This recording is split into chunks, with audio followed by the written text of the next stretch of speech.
हरियाणा की हर अपडेट के लिए बेल आइकन दबाएं और सब्सक्राइब करें STV हरियाणा न्यूज। नमस्कार, स्वागत है आपका खास पेशकश में। मैं हूं नंदिनी मिश्रा आपके साथ। बड़ौदा उपचुनाव के लिए 3 नवंबर यानी कि कल वोटिंग होनी है। कल सुबह 8 बजे से शाम 6 बजे तक वोट डाले जाएंगे, जिसके नतीजे 10 नवंबर को आएंगे। वोटिंग को लेकर प्रशासन भी मुस्तैद है। चुनाव आयोग ने पहले ही कोविड को लेकर नियम तय कर दिए हैं। देखिए रिपोर्ट।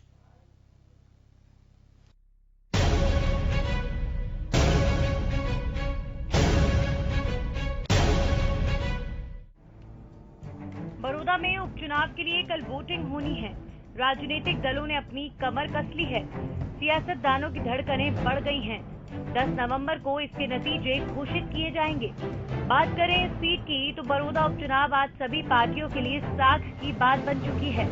कई दिनों से सभी दलों के बड़े बड़े दिग्गज नेता बड़ौदा में डेरा डाले बैठे थे। हर कोई अपनी अपनी जीत का दावा ठोक रहा है। कल प्रचार खत्म हो गया और प्रचार के आखिरी दिनों में बीजेपी कांग्रेस के सामने बड़ी चुनौती बनकर उभरी। आखिरी दिनों में सीएम का जादू चलता दिखाई दे रहा है। सीएम ने बीते दिनों बड़ौदा में धुआंधार प्रचार किया। बड़ौदा में सियासत का पारा एकदम हाई पर है। बड़ौदा की कुल जनसंख्या 2,70,000 है। यहाँ कुल मतदाता 1,82,000 है। अगर 2019 के वोट प्रतिशत को देखें तो यहाँ करीब 70% वोट पड़े थे। ऐसे में अगर हम ये मानकर चलें कि इस बार भी अगर 70 से 72% वोट पड़े तो उसके हिसाब से कुल 1,31,040 के करीब वोट पड़ने की उम्मीद है। बड़ौदा में कल वोटिंग। 3 नवंबर को बड़ौदा उपचुनाव के लिए मतदान। ईवीएम के जरिए उपचुनाव के लिए मतदान। कोविड-19 के लिए जारी निर्देशों का होगा पालन। मतदान केंद्र और आसपास सुरक्षा बलों की तैनाती। 10 नवंबर को आएंगे नतीजे। बड़ौदा में कल होने वाली वोटिंग के लिए प्रचार अभियान रविवार को समाप्त हो गया था। बीजेपी ने मतदाताओं को विकास के मुद्दे पर लुभाने की कोशिश की, जबकि मुख्य विपक्षी दल कांग्रेस ने सत्ताधारी दल पर ग्रामीण क्षेत्र की उपेक्षा करने के लिए निशाना साधा। कांग्रेस विधायक श्री कृष्ण हुड्डा के निधन के बाद अप्रैल में बड़ौदा सीट खाली हो गई थी। हुड्डा ने 2009, 2014 और 2019 विधानसभा चुनाव में इस सीट से जीत हासिल की थी। बड़ौदा से 14 उम्मीदवार मैदान में हैं, जिनमें पहलवान से नेता बने बीजेपी उम्मीदवार योगेश्वर दत्त शामिल हैं। उन्हें बीजेपी की सहयोगी पार्टी जेजेपी का समर्थन प्राप्त है। कांग्रेस की ओर से जिला परिषद के पूर्व सदस्य इंदुराज नरवाल हैं, जबकि इनेलो ने जोगिंदर सिंह मलिक को मैदान में उतारा है। 7 निर्दलीय उम्मीदवार और अन्य दलों के 4 उम्मीदवार भी चुनाव मैदान में हैं।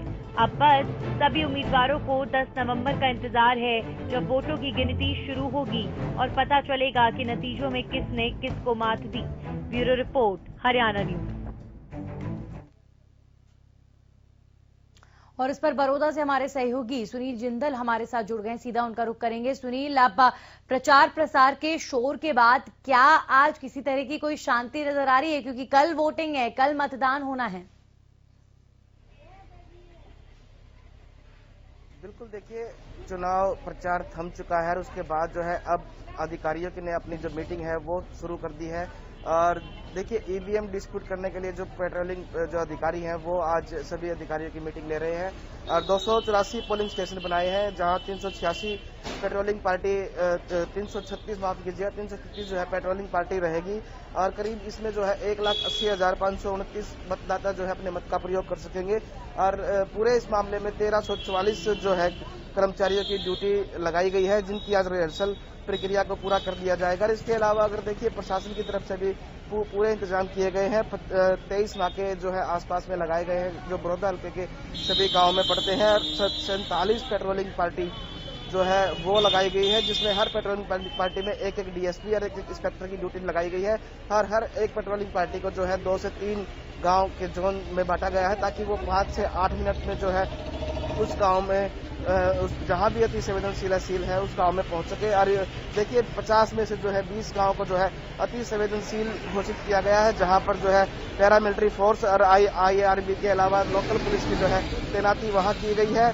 और मतदान के आखिरी घंटे की अगर बात करें तो देखिए, मैं अपना आंकड़ा बता रहा हूँ, मतदान के आखिरी घंटे की बात करें तो वहां जो आखिरी घंटे के लिए सुरक्षित इसके लिए रखा गया कि जो बुखार के मरीज है या कोविड-19 से ग्रस्त है उनके लिए आखिरी 1 घंटा मतदान के दौरान रहेगा। पुलिस ने पूरा इंतजाम कर दिए है। आज जो है फाइनल रिहर्सल की जा रही है, सभी को ईवीएम की ट्रेनिंग दी जा रही है। उसके बाद सभी को ईवीएम डिस्ट्रीब्यूट कर दी जाएगी, जो देर शाम तक जो है अपने अपने पोलिंग बूथों पर जो है पहुंच जाएगी। जी, तैयारियां की जा रही हैं प्रशासनिक तौर पर।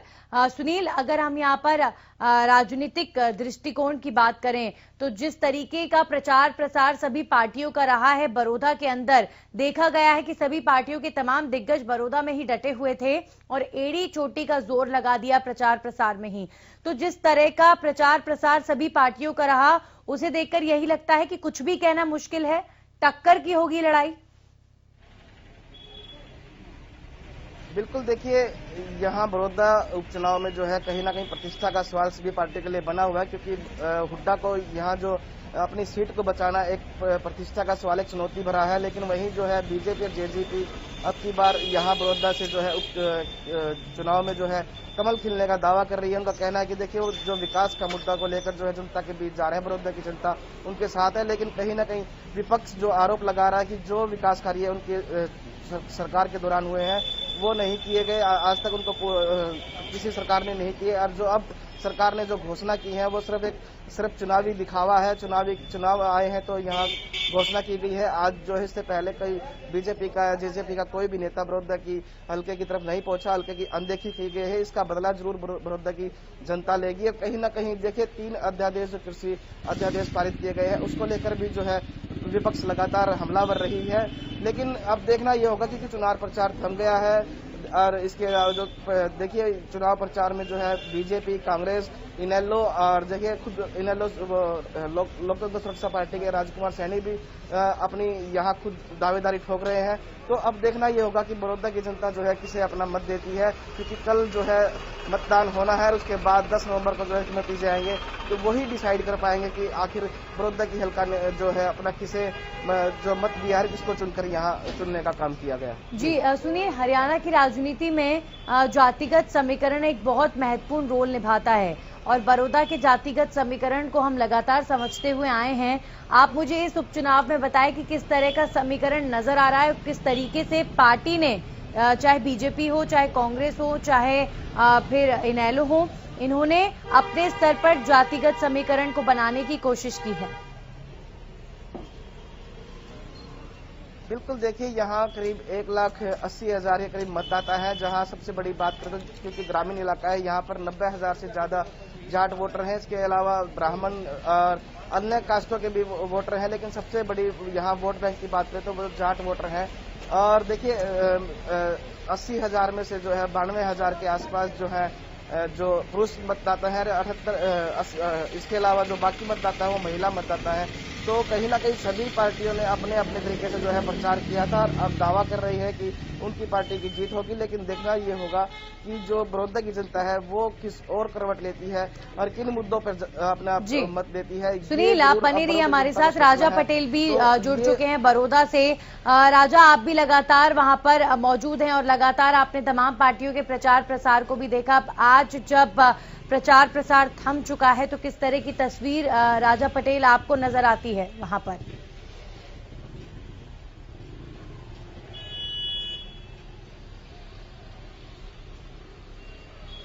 जो वोटिंग करेंगे वो काफी ज्यादा उत्साहित है। वही बात करें चाहे बीजेपी पार्टी की बात करें या फिर कांग्रेस पार्टी की जा रही है, क्योंकि अपने अपने बूथों पर कहीं ना कहीं एजेंडों को कहीं ना कहीं बैठाना है तो उसको लेकर कहीं ना कहीं मंथन चल रहा है। चाहे बड़े नेताओं की बात करें कांग्रेस की तरफ से तो वहां पर भी कहीं ना कहीं मंथन जारी है। जो मेन कार्यकर्ता है, जो बड़े कार्यकर्ता है, उनकी ही ड्यूटी लगाई गई है। आपको कभी भी पिछले काफी दिनों से चाहे दीपेंद्र हुड्डा की बात करें, भूपेंद्र हुड्डा की बात करें, बड़े कांग्रेसी लीडर की बात करें तो यहाँ पर डेरा जमाए हुए थे। क्योंकि इस चुनाव में जिस तरीके से कांग्रेस की बात करें, बीजेपी की कांटे की टक्कर साफ तौर पर लग रही है, क्योंकि गांव की गांव पिछले काफी दिनों से हम ग्राउंड जीरो पर है। जिस तरीके का माहौल बड़ौदा में बना हुआ है तो साफ तौर पर कहीं ना कहीं काफी ज्यादा कांटे की टक्कर होने वाली है। वहीं लोगों की बात करें तो लोग भी काफी ज्यादा उत्साहित है और साफ तौर पर जिस तरीके से कल सुबह से वोटिंग स्टार्ट हो जाएगी, वोट डालना स्टार्ट हो जाएगी, देखने वाली बात होगी कि क्या इसलिए सारे रिकॉर्ड जो जनता है यहाँ की वो तोड़ने वाली है। जी जी बिल्कुल। राजा, अगर बात करें प्रशासनिक स्तर पर तैयारी की तो मतदान के दौरान किसी तरह की कोई गड़बड़ी ना हो,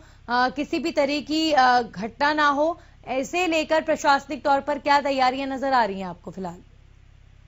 जीवन को देखिए, प्रशासनिक अधिकारियों की बात करें तो पूरी तरीके से तैयारियां यहाँ पर जहाँ जितने भी पोलिंग बूथ बनाए गए हैं, जितने भी स्टेशन है, वहाँ पर सुरक्षा कर्मचारी मौजूद हैं। साफ तौर पर ऐसी कोई घटना ना हो, कोई हिंसा ना हो, उसको लेकर मार्च भी किया जा रहा है। पूरी तरीके से प्रशासनिक अधिकारियों की बात करें, पुलिस प्रशासन की बात करें तो मुस्तैद और साफ तौर पर कहीं ना कहीं सुरक्षा की बात करें तो सुरक्षा के चाक चौबंद कहीं ना कहीं पूरे बड़ौदा में कर दी गई है।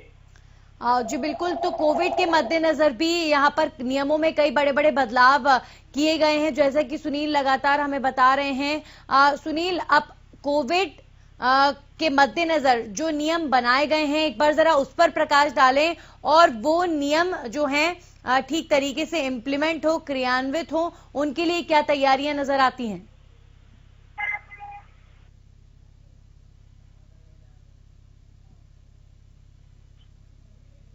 ध्यान में रखते हुए जो है चुनाव होना है। इसके लिए सभी अधिकारियों की ड्यूटी अलग से तैनात की गई है और पोलिंग सेंटरों के अंदर मास्क और सैनिटाइज सभी चीज का जो है प्रयोग वहां अंदर किया जाएगा, क्योंकि देखिए जो अंदर जाएगा उसको पहले सैनिटाइज किया जाएगा और मास्क पहनना अनिवार्य है। और वहां उसके बाद जो है ईवीएम की बात करें तो जब पोलिंग यानी वोटिंग खत्म हो जाएगी तो जब ईवीएम रखी जाएगी उनको भी जो है मशीनों को भी पहले सैनिटाइज किया जाएगा, उसके बाद जो है उसको सुरक्षित रखा जाएगा। कहीं ना कहीं कोविड-19 को देखते हुए पूरे पुख्ता इंतजाम यहाँ प्रशासन द्वारा किए गए हैं और कोविड-19 को देखते हुए 1 घंटा जो वोटिंग का 1 घंटा लास्ट का समय है, उसको भी जो है जो कोविड से ग्रस्त है या फिर जिनको बुखार है या कोई तकलीफ है उनके लिए अलग से 1 घंटा का समय रखा गया है। जी हाँ जी बिल्कुल राजा, इस तरह की संभावना है जब चुनाव होते हैं तो एक दिन पहले काफी गड़बड़ियों की खबरें भी कई बार चुनावों में आती हैं, तो किसी तरह की गड़बड़ी किसी की तरफ से ना हो रही हो, इसी लेकर भी क्या प्रशासन मुस्तैद नजर आ रहा है पूरी तरीके से क्षेत्र में? प्रशासनिक अधिकारी नजर आ रहे हैं और हर एक कार्यकर्ताओं पर, चाहे वो बीजेपी का हो, कांग्रेस का हो, पोलिंग बूथ के एजेंटों पर नजर रखी जा रही है। साफ तौर पर कहीं ना कहीं जो सीआईडी की जो टीम है वो भी यहाँ पर तैनात है। तो सबके चक्कर पर पुलिस की बात करें या फिर सीआईडी की टीम की बात करें तो सबकी पैनी नजर है, ऐसी कोई गड़बड़ी ना हो, पोलिंग बूथ स्टेशन पे कोई गलत वोट ना डले, को लेकर पहले ही मीटिंगों का दौर जारी है। और आज भी मैं आपको बता दूं कि तमाम जो बड़े अधिकारी हैं वो यहाँ पर मौजूद है। साफ तौर पर जितने भी पोलिंग बूथ है वहाँ पर वोटरों को कोई दिक्कत ना हो, कोई ऐसी गड़बड़ी ना हो, उसको लेकर कहीं ना कहीं तैयारी की जा रही है। जी सुनील, चुनावी समीकरण की हम बात कर रहे थे, तो इस सीट पर भूपेंद्र हुड्डा को फिर चाहे लोकसभा चुनाव की बात हो, हम देख रहे थे कि बड़ौदा सीट ऐसी थी कि सोनीपत से भले ही वो चुनाव लड़े और हार गए, लेकिन बड़ौदा के अंदर सबसे ज्यादा वोट भूपेंद्र हुड्डा को ही मिले थे। तो जिस तरह का समीकरण अभी तक भूपेंद्र हुड्डा के लिए रहा है बड़ौदा सीट पर, लेकिन इस बार जब सीएम खुद मैदान में आए सामने और योगेश्वर दत्त के लिए तमाम बड़े बड़े चेहरे, दिग्गज नेता बीजेपी के बड़ौदा में अपना 100% दे रहे हैं, तो क्या लगता है इस बार जरूरी नहीं है कि समीकरण वैसा ही बैठे जैसा बड़ौदा में हमेशा बैठता हुआ आया है? बिल्कुल, देखिए अगर बात करें तो भूपेंद्र हुड्डा की बात करें तो भूपेंद्र हुड्डा जो है इसे अपना गढ़ बताते हैं और वो लगातार अपने जो दीपेंद्र हुड्डा उसके साथ लगातार प्रचार कार्य में जुटे हुए थे और उनका कहना है कि जो विकास कार्य उनके सरकार के दौरान हुए आज तक नहीं हुए, क्योंकि पिछली 5 साल के दौरान सरकार ने बड़ौदा हल्के की अनदेखी की है।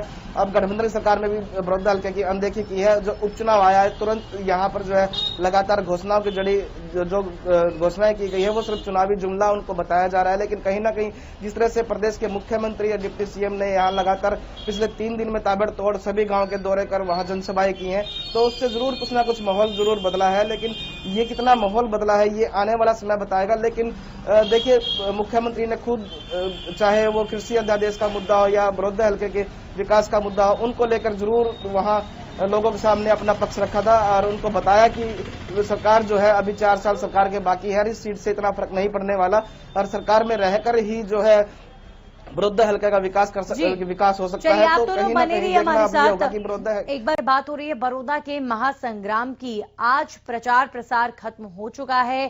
कल शाम 6 बजे से लेकर अब बड़ौदा हल्के में शांति है और तमाम दिग्गज चेहरे जो इन दिनों बड़ौदा में बने हुए थे अब फिलहाल वहां पर नजर नहीं आ रहे हैं, क्योंकि कल मतदान होना है और 48 घंटे पहले जैसा कि प्रोटोकॉल कहता है प्रचार प्रसार नहीं किया जा सकता। तो अब बड़ौदा में प्रचार प्रसार बंद हो चुका है। लेकिन यहां पर हम बात करेंगे जब प्रचार किया जा रहा था तमाम स्टार चेहरों द्वारा चाहे बीजेपी हो, चाहे जेजेपी हो, चाहे कांग्रेस के तमाम बड़े नेता हो, भूपेंद्र हुड्डा और उनके बेटे दीपेंद्र हुड्डा, तो जिस तरह की कोशिशें की गई हैं इन तमाम बड़े बड़े नेताओं द्वारा, सीएम मनोहर लाल से लेकर डिप्टी सीएम दुष्यंत चौटाला, सभी इस रण में इस किले को भेदने के लिए पहुंच रहे थे। और जो ओवरऑल नजर आ रहा था कि ये जो सीट है, अब ये सीट बन चुकी है इन तमाम नेताओं के लिए प्रतिष्ठा का सवाल। एक तरफ भूपेंद्र हुड्डा कहते हैं कि ये सीट उनका गढ़ है, इस सीट पर लगातार कांग्रेस का कैंडिडेट जीता हुआ आया है। आईएनएलडी नेता अभय चौटाला कह रहे हैं कि कांग्रेस से पहले तो ये गढ़ आईएनएलडी का था, इसीलिए ये आईएनएलडी का क्षेत्र है। अब रही बात बीजेपी की, जिसने यहाँ पर अभी तक कभी जीत दर्ज नहीं करी है, तो सीएम मनोहर लाल की पूरी कोशिश है कि अब इस किले को बीजेपी भेदे और ये सीट जो है वो कांग्रेस से छीनी जाए। तो इन तमाम कोशिशों के बीच नेताओं की मेहनत कितनी रंग लाती है, ये देखना दिलचस्प होगा। हमारे साथ हुकुम सिंह भाटी जुड़ चुके हैं, बीजेपी के प्रवक्ता हैं। हुकुम सिंह जी, बहुत बहुत स्वागत आपका। प्रचार का जो शोर है वो अब थम चुका है, अब बड़ौदा में शांति है, लेकिन ओवरऑल जिस तरीके का प्रचार रहा बड़ौदा के अंदर, बीजेपी इस बात को मानती है कि कंपटीशन जोरदार है, इसीलिए सीएम ने भी इतनी मेहनत करी, डिप्टी सीएम भी लगातार लगे रहे और बीजेपी जेजेपी के तमाम कार्यकर्ता तो कर ही रहे हैं मेहनत। हुकुम सिंह जी। निश्चित तौर पर कल चुनाव प्रचार 5 बजे खत्म हो गया और लास्ट सभा में और पूरे दिन रात हम उसी क्षेत्र में थे और निश्चित तौर पर चुनाव जो है ये भाजपा के पक्ष में नजर आता है। और जहां तक देखिए चुनौती की बात होती है, कोई भी एक प्रतियोगिता हो, ये एक प्रतियोगिता है और इस प्रतियोगिता में चाहे प्रतिद्वंदी मतलब कमजोर हो ना हो, लेकिन हम अपनी लड़ाई को पूरी शिद्दत से हमने लड़ा है और लड़ेंगे और एक एक बूथ पर हम ज्यादा से ज्यादा वोट भी डलवाने का काम करेंगे। हमारे कार्यकर्ता लड़ चुके हैं हर बूथ पर। निश्चित तौर पर भारतीय जनता पार्टी माननीय मनोहर लाल जी के नेतृत्व में भाई दुष्यंत चौटाला, हुकुम सिंह जी, जो कृषि कानून को लेकर विरोध हुआ, निश्चित तौर पर जो कृषि कानूनों को लेकर विरोध हुआ, वो एक बीजेपी के नेता होने के नाते आप क्या समझते हैं, एक चुनौती रही आपके लिए इस प्रचार प्रसार के दौरान कि किसानों को समझाना कि कृषि कानून कितना सही है, कितना गलत है, क्योंकि किसानों का गुस्सा लगातार फूट रहा था, तो ऐसे में कितनी बड़ी चुनौती आपको ये लगी? नहीं देखिए, निश्चित तौर पर ये हमारे लिए चुनौती नहीं थी, लेकिन हमारे लिए एक प्रश्न था कि जैसे कि मीडिया में बार बार आता था, जबकि हकीकत में हरियाणा प्रदेश में किसानों का विरोध नहीं है, क्योंकि कुछ लोग हो सकता है गुमराह हुए हों, लेकिन आज मंडी व्यवस्था बिल्कुल जैसे पहले चलती थी उसी तरह है, एमएसपी बरकरार है, सारी फसलों को खरीदा जा रहा है, किसान की पेमेंट हो रही है। वो जो किसी को छोटी मोटी गलतफहमी थी वो उसको दूर किया, लेकिन क्योंकि अफवाह अगर कहीं भी हो और वो अफवाह झूठी सच्ची का तो बहुत बाद में जाके पता लगता है, निश्चित तौर पर उसका जवाब देना होता है। और हर पद से भारतीय जनता पार्टी के हर नेता ने, चाहे माननीय मुख्यमंत्री जी हो, दुष्यंत चौटाला हो, हमारे प्रदेश अध्यक्ष माननीय ओम प्रकाश धनखड़ जी हो और बड़े बड़े सभी हमारे नेताओं ने उसका माकूल जो है उस चीज को जनता को समझाने की कोशिश की है कि कहीं भी गुमराह। हुकुम सिंह जी, भूपेंद्र हुड्डा कहते हैं, भूपेंद्र हुड्डा कहते हैं कि बड़ौदा उनका गढ़ है, बड़ौदा की जनता उनकी जनता है, बड़ौदा उनका क्षेत्र है। तो क्या जब बीजेपी प्रचार कर रही थी और आप लोग स्ट्रैटेजी बना रहे थे, तो क्या ये आप लोगों के दिमाग में, बीजेपी के नेताओं के दिमाग में कभी रहा है कि वाकई ये जो किला है ये भूपेंद्र हुड्डा का गढ़ है और इसे हमें भेदना है? देखिए, निश्चित तौर पर ये एक बात जो है कुछ लोगों ने अपने प्रचार में ये बात उठाई नहीं बल्कि उड़ाई कि ये तो भूपेंद्र हुड्डा का गढ़ है। हमने एक ही सवाल पूछा मंच के माध्यम से कि भाई अगर ये भूपेंद्र सिंह हुड्डा का गढ़ है तो 54 यहाँ पर गांव है जिसमें बहुत बड़े बड़े गांव भी हैं, उनमें पानी की व्यवस्था क्यों नहीं हुई? आप विश्वास नहीं करेंगे, रोडों को देख करके ये लगा कि जो तरक्की और खुशहाली की राह खुलनी चाहिए थी वो भूपेंद्र सिंह हुड्डा ने कहते हैं मेरा गढ़ है, तो मेरा गढ़ है, तो वो तो मुख्यमंत्री थे, तो उन्होंने क्यों नहीं ये सब काम किया? आज भारतीय जनता पार्टी की सरकार है, पिछले 5 साल हमारी सरकार रही है, तो 1 साल से हमारा जेजेपी के साथ गठबंधन है, वहां पर अब तरक्की और खुशहाली के रास्ते खुले हैं और निश्चित तौर पर हमारी भारतीय जनता पार्टी की इसमें जीत होगी और हमारे जो कैंडिडेट हैं योगेश्वर दत्त, वो निश्चित तौर पर ये सारे काम जो अधूरे वहां पड़े हैं उनको पूरा कराने का काम करेंगे। तो इसलिए हुड्डा जी गढ़ कहें, कुछ भी कहे, गढ़ तो वो होता है जहाँ आदमी अपना समझ के काम करे। काम चलिए, नहीं काफी किया, आश्वस्त केवल नजर आ रहे कहने हो में हुकुम गड़बड़ी सिंह हो जाती है। भाटी जी, आप इन चुनावों को लेकर, और बहुत बहुत शुक्रिया आपका हमारे साथ जुड़ना और इतनी सारी बातें आपने साझा करी।